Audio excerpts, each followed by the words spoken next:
So I just made a video a few minutes ago about my first time in New Orleans 40 years ago, and I said, oh, you wouldn't believe a lot of it if I told you, but of course, it has me thinking about a couple of hilarious stories. I want to share one with you because it was hysterical.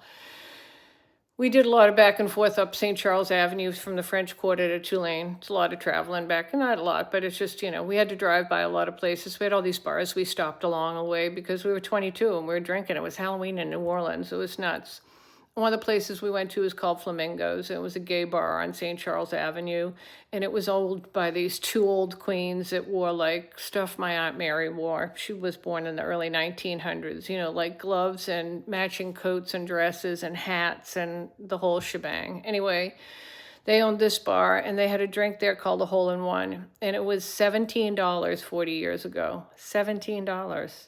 And you had to sign a disclosure before you got it. And so what they did was they gave you a shot at Jägermeister, and then one of the queens that owned the place would come sashaying down a staircase upstairs with a fish and tackle box and open it up, and it had stud earrings in it and a gun to pierce your earrings. So they would give you a shot of Jägermeister, they'd pierce your earring, they'd give you a peppermint schnapps shot, and then they gave you a glass of pink champagne.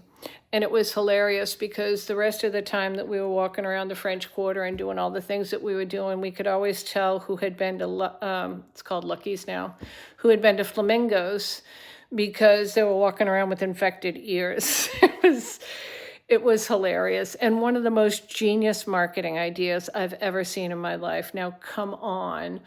Who doesn't want to tell a story about a hole-in-one drink they got in New Orleans where they got their ears pierced in a gay bar? Come on, that's like a short story waiting to be written.